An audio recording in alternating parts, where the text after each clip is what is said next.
তো আজকের যে বিষয় সেটা হচ্ছে পদার্থবিজ্ঞান একের বিষয়, অর্থাৎ ষষ্ঠ অধ্যায় মহাকর্ষ ও অভিকর্ষ। তো এইখানে মহাকর্ষ এবং অভিকর্ষের আজকের যে টপিকটি সেটি হচ্ছে আমরা যেটি নিয়ে আলোচনা করব সেটি হচ্ছে মহাকর্ষীয় ধ্রুবক সম্পর্কিত নিউটনের যে সূত্রটা আছে সেটাকে আমরা আহ, আজকে বিবৃতি এবং ব্যাখ্যা করে দেখাবো আপনাদেরকে। নিউটনের মহাকর্ষ সম্পর্কিত যে সূত্রটা আছে সেটা আমরা আজকের এই আলোচনাতে আপনাদেরকে স্পষ্ট করে দেব। দেখেন, আমরা এই আহ, অধ্যায়ের আরো বেশ কিছু আলাপ আলোচনা করেছিলাম আমরা। তো এখানে আহ, এই সূত্রটা নিয়েও কথা বলেছিলাম, নিউটনের মহাকর্ষীয় সূত্র, কিন্তু আমরা ব্যাখ্যাটা মনে হয় পুরোপুরি কমপ্লিট করতে পেরেছিলাম না। যার জন্য আজকে আমরা একবারে কমপ্লিটলি আপনাদেরকে এই জিনিসটা আয়ত্ত করিয়ে দেব। দেখেন, নিউটনের মহাকর্ষীয় সূত্রটা কি ছিল? এই মহাবিশ্বের প্রতিটি বস্তু একে অপরকে যে কোনো দূরত্ব থেকে আকর্ষণ করে। এই আকর্ষণ সম্পর্কে নিউটন একটি সূত্র আবিষ্কার করেন, একে নিউটনের মহাকর্ষীয় সূত্র বলা হয়। অর্থাৎ মহাকর্ষ ব্যাপারটা, অর্থাৎ মহাকর্ষীয় বল যেটা আছে বা মহাকর্ষ বল যেটা আছে ওইটা সম্পর্কে নিউটন মূলত একটা সূত্র আবিষ্কার করেছেন এবং গাণিতিক থিওরি দিয়েছেন এটার উপরে বেস করে। ওইটাকে আমরা মহাকর্ষীয় সূত্র বলে থাকি আর কি। দেখেন, তো এই মহাকর্ষ সূত্রটার আমরা মনে হয় কিছুটা আলোচনা করেছিলাম। তো আজকে আমরা কমপ্লিটলি দেখেন ওই যে মহাকর্ষ সূত্রের বিবৃতি। দেখেন, প্রশ্নটা কিন্তু এরকম আসে যে নিউটনের মহাকর্ষ সূত্র বিবৃতি ও ব্যাখ্যা করো। হ্যাঁ, প্রশ্নটা আসে বিবৃতি ও ব্যাখ্যা করো। দেখেন, বিবৃতি ও ব্যাখ্যা করো, ব্যাখ্যা করো। তো এখন আমি একটা একটা করে ভাগ করে নিয়েছি যে আমরা এইখানে এই প্রথম স্লাইডটাতে আমরা শুধু বিবৃতির যে বিষয়টা, কোন বিষয়টাকে আমরা বিবৃতি করব, এটা আমরা এখানে নোট করেছি। দেখেন, যে যে বিষয়গুলো আমাদের এখানে নোট করতে হবে এই বিবৃতির জন্য। দেখেন, বিবৃতিটা বলতে কি, এই সূত্রটাকে ভেঙে দেখানো হয়েছে আপনাদেরকে আর কি, যে এই সূত্রটা আসলে কি কি বিষয়গুলাকে বলতেছে, কি কি বিষয়ের কথা এখানে উল্লেখ করতেছে সেই বিষয়গুলো। দেখেন, এই মহাবিশ্বের প্রতিটি বস্তু একে অপরকে নিজের দিকে আকর্ষণ করে, আর এই আকর্ষণ বলকে আমরা মহাকর্ষ বল বলি। তার মানে এখানে সংজ্ঞাটা আছে, ঠিক আছে? এই আকর্ষণ বলের মান কণাদ্বয়ের ভরের গুণফলের সমানুপাতিক, যেটা নিয়ে আমরা এর আগে আলোচনা করেছিলাম। যে এই বলের মানটা হবে, মানে যে আকর্ষণ বলটা হবে সে আকর্ষণ বলটা হবে কণাদ্বয়ের ভরের গুণফলের সমানুপাতিক। দেখেন, এই ব্যাপারটাই হচ্ছে এখানকার মূল বিষয়। আপনার এইটা একটু ভালো করে বুঝতে হবে আপনাকে। দেখেন, আমি এটার জন্য আপনাদেরকে আরেকটা খালি স্লাইড নিয়ে সেখানে আমি আপনাদেরকে একটু দেখাচ্ছি। দেখেন, এই যে 2 নম্বর যে বিষয়টা আছে সেটাকে আমি একটু আপনাদেরকে এখানে দেখাচ্ছি। দেখেন কি বলছে, যে এই আকর্ষণ বল, অর্থাৎ আকর্ষণ বল বলতে কোন আকর্ষণটাকে বলতেছে। দেখেন, আমরা গত ক্লাসে আপনাদের দেখিয়েছিলাম মনে হয়, যে ধরেন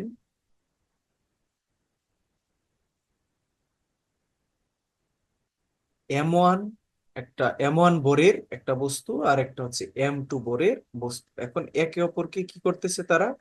অবভিয়াসলি একে অপরকে কি করতেছে? আকর্ষণ করতেছে। তারা একে অপরকে এ আকর্ষণ করতেছে এর দিকে, আবার এ আকর্ষণ করতেছে এর নিজের দিকে। তার মানে একে অপরকে অবশ্যই আকর্ষণ করতেছে। এখন এই আকর্ষণ বলটা যদি আমরা এফ ধরি, তাহলে এই এফ এর মানটা কত হবে?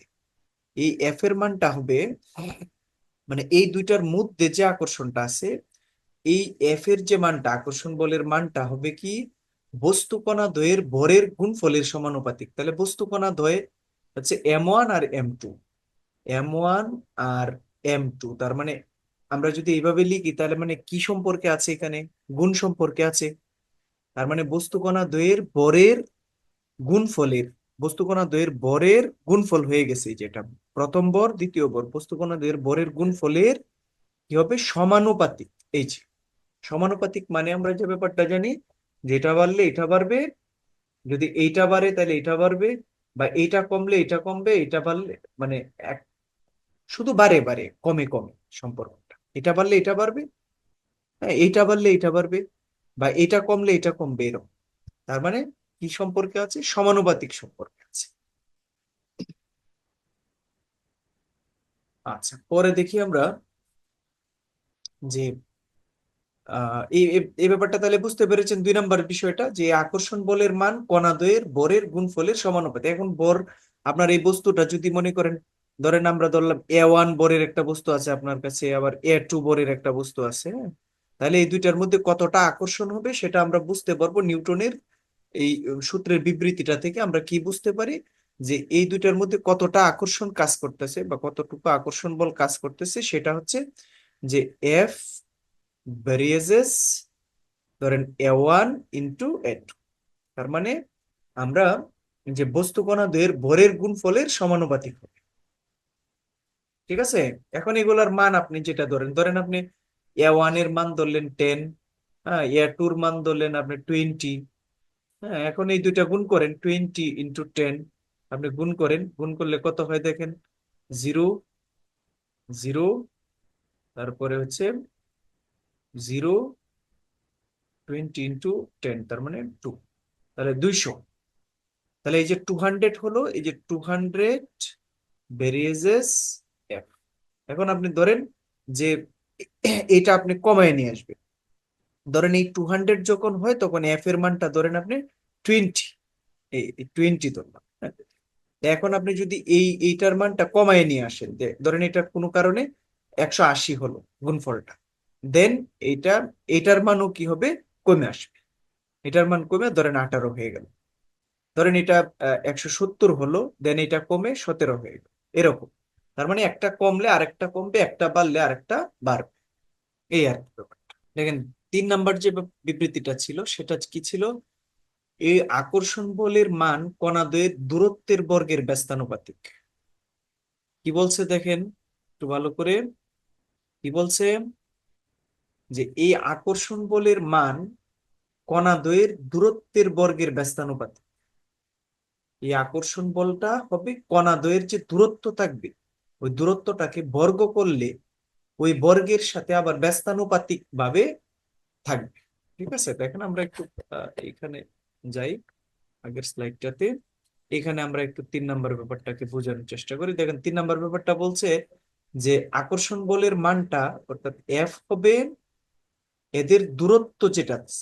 যেমন আমরা যেটা লিখছিলাম যে ধরেন M1 আর M2 দুইটা ভরের বস্তু নিছি। এখন এই দুইটার মাঝখানে দূরত্ব ধরেন আছে আমার আহ আর দূরত্ব আছে।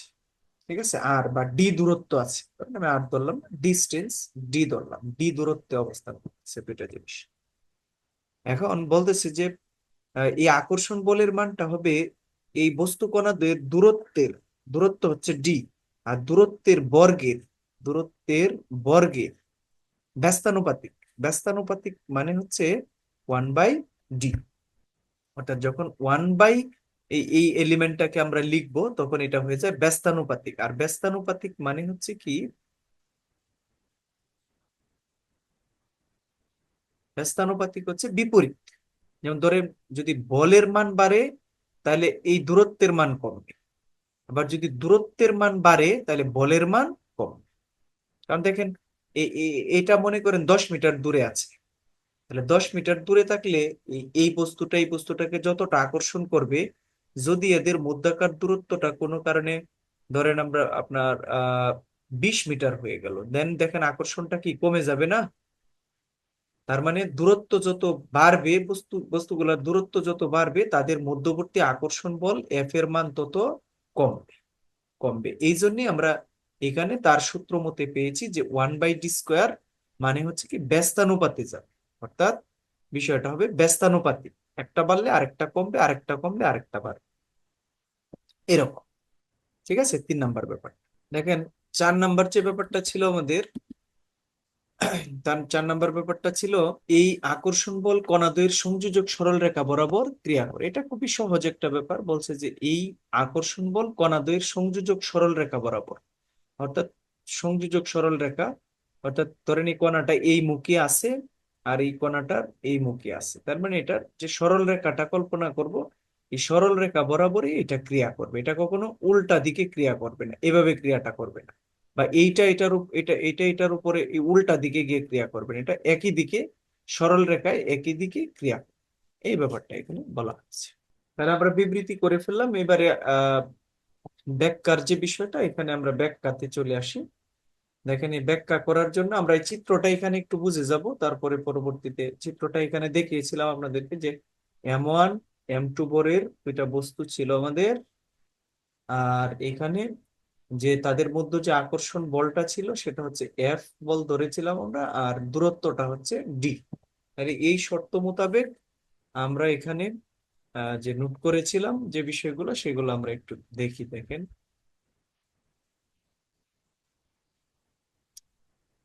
এই যে এখানে দিয়েছিলাম, মনে করি M1 ও M2 বরের দুটি বস্তু কণা পরস্পর ডি দূরত্বে অবস্থিত। যদি আকর্ষণ বলের মান F হয়, তবে মহাকর্ষ সূত্রটি গাণিতিকভাবে লেখা যায়। তাহলে মহাকর্ষ সূত্রটা আমরা কি লিখতে পারি?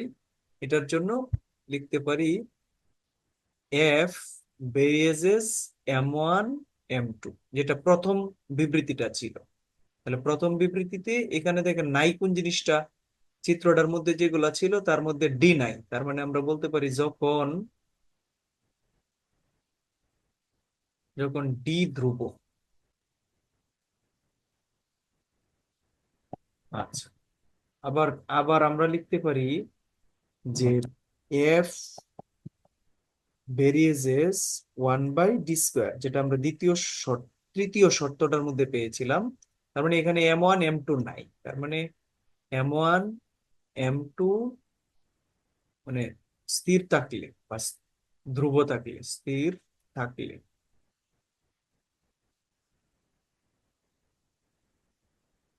আচ্ছা, 3 নাম্বার শর্ত হচ্ছে দুইটাই যদি স্থির থাকে বা দুইটাই যদি পরিবর্তনশীল থাকে, সেই ক্ষেত্রে কি ঘটনাটা ঘটবে দেখেন।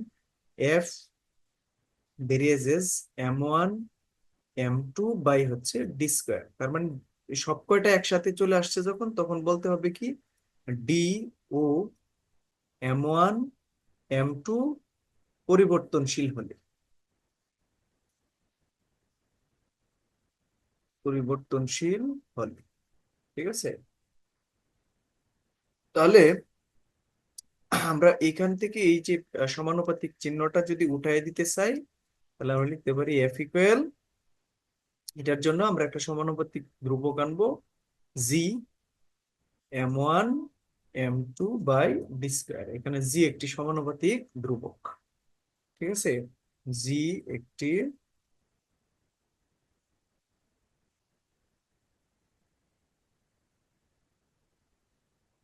সমানুপাতিক ধ্রুবক। আচ্ছা, তাহলে আমরা কি করতে পারি এখন, এটাকে F equal G into M1 M2 by d², এই আঙ্গিকে রেখে দিলে এটাই হচ্ছে আমাদের কি ওই নিউটনের মহাকর্ষীয় সম্পর্কীয় সূত্রটা, এটা হচ্ছে সম্পর্কটা। এখন এগুলো যদি সব এক একক হয়, আবার যদি একক হয়, তাহলে তো আপনারা বুঝছিলেনই একক হলে কি হবে, যে সবটির মান যদি একক করে ধরেন আপনি, এম এর মান 1, M2 এর মান 1, এরকম যদি সবগুলার মান আপনি 1 ধরে ফেলেন, তাহলে সমীকরণটা দাঁড়াবে কি যে এফ ইকুয়াল শুধু জি দাঁড়াবে। এটা আমরা দেখিয়েছিলাম আপনাদেরকে, আমি এখানে একটু দেখাচ্ছি আপনাদের, যে যদি সবের মানেই 1 একক ধরি আমরা, তাহলে এফ ইকুয়াল জি তো আর 1 ধরতে পারবো না, তবে M1 এর মান 1 ধরলাম, M2 এর মান 1 ধরলাম, আর হচ্ছে আপনার ডি এর মান 1 ধরলাম, 1 এর উপরে স্কোয়ার দিলাম, তাহলে দেখেন এটা 1 আর 1, 1/1 1ই হবে। তার মানে এফ ইকুয়াল জি ইন্টু কত 1, তাহলে জি কে 1 দ্বারা গুণ করলে জি হবে, তার মানে আমরা লিখতে পারি এফ ইকুয়াল জি। একক হলে এফ ইকুয়াল জি, বলটা শুধুমাত্র ধ্রুবক মান হবে যদি 1 একক হয়, ঠিক আছে। আর যদি 1 একক না হয়, তাহলে এটা হবে নিউটনের মহাকর্ষ সূত্রের গাণিতিক রূপ, এটা। আচ্ছা, এবারে আমরা দেখি পরবর্তীতে কি আছে আমাদের, মহাকর্ষ ধ্রুবকের মাত্রা, যেটা এই মাত্রাটা কিভাবে আমরা বের করি সেই ব্যাপারটা আমরা একটু দেখবো। দেখেন মহাকর্ষ ধ্রুবকের মাত্রাটা বের করার জন্য আমাদের যে কাজটা করতে হবে সেটা হচ্ছে, আমরা যে সূত্রটা জানি F equal G into m1 m2 by কি লিখতে পারি, ডি স্কোয়ার। এটা আমরা লিখি। এখন দেখেন যে এটাকে যদি আমরা মানে এখান থেকে যদি জি টাকে বের করে আনতে চাই, আমরা ধ্রুবকের মানটা বের করতে চাই, তাহলে জি যদি এই পাশে নিয়ে আসি আমরা, তাহলে এফ উপরে থাকবে আর এফ এর সাথে চলে আসবে নিচে ডি স্কোয়ার, আর নিচে চলে আসবে m1 m2। ঠিক আছে, এখানে আমরা একটা বাদ দিয়ে নিই। বাহ। তাহলে আবার জি, তাহলে আমরা এই যে যে জিনিসগুলা পেয়েছি, এফ ডি স্কোয়ার যেটা পেয়েছি, দেখেন এফ মানে আমরা জানি বল, ইন্টু ওই যে ডি স্কোয়ার মানে হচ্ছে দূরত্বের স্কোয়ার, দূরত্বের, আর দূরত্ব লিখি আমরা, দূরত্বের উপরে দিয়ে ফেললাম স্কোয়ার, ডি এর উপরে যেহেতু স্কোয়ার। এম মানে হচ্ছে একটা বর, আর নিচে হচ্ছে m2 হচ্ছে আরেকটা বস্তুর বর, তাহলে আমরা বর স্কোয়ার দিয়ে ফেলি, দুইটা বস্তুর বরের স্কোয়ার। জি সমান সমান, এখন দেখেন, তাহলে এই যে বল সমান আমরা কি জানি, বল সমান কি জানি বলেন তো? বল, অর্থাৎ বল মানে জানি আমরা এফ, এফ ইকুয়াল আমরা জানি এম, তাই না? তাহলে এম মানে বর আর এ মানে ত্বরণ। তাহলে আমরা এখানে একটা লিখলাম বর পূরণ ত্বরণ, এই বলের জন্য লিখলাম বর পূরণ ত্বরণ, কিন্তু এখানে আছে আমাদের দূরত্ব, দূরত্বের স্কোয়ার, দূরত্ব এটার স্কোয়ার, আর নিচে ভাগ আবার বরের স্কোয়ার। এখন দেখেন জি সমান সমান, তাহলে এখানে দুইটা বর আছে, এখানে একটা বর আছে, একটা বর কেটে দিলাম, শেষ হয়ে গেল। তাহলে আমাদের উপরে থাকতেছে কি, শুধু ত্বরণ, ত্বরণ ইন্টু দূরত্বের স্কোয়ার। ঠিক আছে, এখন এখানে আবার আমরা যদি মানটা বসাই দিই, যে ত্বরণের যে ব্যাপারটা আছে, ওই ত্বরণের মানটা আমরা যদি বসানোর চেষ্টা করে ফেলি, তাহলে হয়ে যাবে, এখানে শর্ট করে ফেলি আর একটু। দেখেন ওই যে ত্বরণ সমান আমরা কি জানি, এই ত্বরণ সমান আমরা লিখি দূরত্ব বাই সময় স্কয়ার। দূরত্ব বাই সময়ের বর্গ, দূরত্ব বাই সময়ের বর্গ। ঠিক আছে, দূরত্ব বাই সময়ের বর্গ ইন্টু দূরত্বর আরেকটা দূরত্ব তো ছিল এখানে, দূরত্বের স্কোয়ার লিখে ফেলবে। সময়ের বর্গ মানে সময় স্কোয়ার আর কি। আর নিচে ছিল কি আমাদের, দুইটা বর ছিল, এখন চলে আসছে একটা বর, কারণ একটা বর এটা দিয়ে কেটে ফেলি।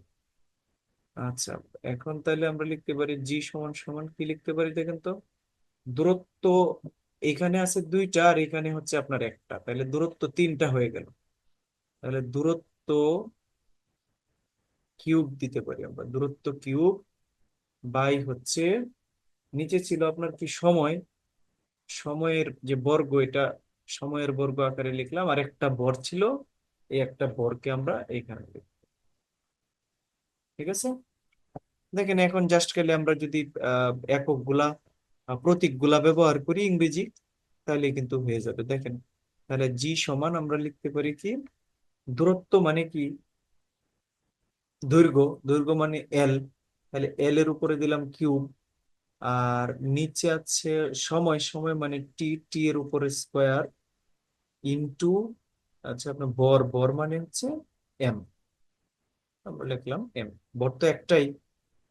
এখন দেখেন আমরা যদি এগুলাকে উপরে উঠাই, নিচের গুলাকে উপরে উঠাই অর্থাৎ ভাগ থেকে গুণ করি, তাহলে ইনভার্স দিতে হবে। হ্যাঁ, তাহলে আমরা লিখতে পারি G L cube T inverse two, আর এম ইনভার্স ওয়ান। এইটা হচ্ছে আমাদের কি, ওই যে মহাকর্ষীয় ধ্রুবক জি এর মাত্রা। ঠিক আছে, এখন আমাদের আরো একটা জিনিস থাকে, সেটা হচ্ছে যে একক গুলা একটু জানতে হয়, মহাকর্ষীয় ধ্রুবকের যে একক গুলা আছে বিভিন্ন ইয়েতে আমরা একক গুলা কাউন্ট করে থাকি, ওই একক গুলা আমরা একটু দেখে নিই। দেখেন এককের বিষয়টা আমরা একটু দেখি। তাহলে আমরা একক গুলা একটু দেখি। দেখেন বিভিন্ন আহ ক্ষেত্রে বিভিন্ন রকমের একক, যেমন সি সিজিএস এককে এই মহাকর্ষীয় ধ্রুবকের যে এককটা হয় সিজিএস পদ্ধতিতে, জি এর এককটা হবে অর্থাৎ সি এম স্কোয়ার, তারপরে হচ্ছে আপনার G M square, G M square. দেখেন কি হলো, এখানে দেখেন তো, এটাকে আমরা ডাইন দিয়েও প্রকাশ করি, ডাইন সেন্টিমিটার, অর্থাৎ এটার আগে যেহেতু সিজিএস লিখতেছি তাহলে ডাইন দিয়ে লিখবো, ডাইন সেন্টিমিটার স্কোয়ার পার গ্রাম মিটার স্কোয়ার। এটা হচ্ছে সিজিএস পদ্ধতি। আবার যখন আপনি এম কে এস পদ্ধতিতে যাবেন তখন এর একক গুলা হবে এরকম: newton metre square, N M NM square, newton per metre square per KG square. ঠিক আছে, এটা হচ্ছে এমকেএস পদ্ধতি। আর এফপিএস পদ্ধতি যেটা, ফুট পাউন্ড সিস্টেম পদ্ধতি যেটা, এফপিএস পদ্ধতিতে হচ্ছে ফুট, এফটি, ঘনফুট আর কি, ঘনফুট 1 বাইট পার সেকেন্ড, পার বাইট সেকেন্ড স্কোয়ার। এই এইগুলো হচ্ছে, এই তিনটা হচ্ছে তিনটার ক্ষেত্রে আমাদের একক। আর হচ্ছে আমরা জানি যে জি এর যে মানটা আছে, জি এর যে ফিক্সড মানটা, মহাকর্ষ ধ্রুবক জি এর যে ফিক্সড মানটা থাকে সেটা হচ্ছে 6.673 ইন্টু 10⁻11। আর একক আমরা যেহেতু এই এটাকে বেশিরভাগ ক্ষেত্রে আমরা যদি নর্মাল যে এমকেএস পদ্ধতি যেটা, ওইটাতে যদি ইউজ করি তাহলে আমরা লিখতে পারি ঘনমিটার পার কেজি সেকেন্ড স্কোয়ার। এই যে, এটা হচ্ছে জি এর মানে ফিক্সড মান যেটা।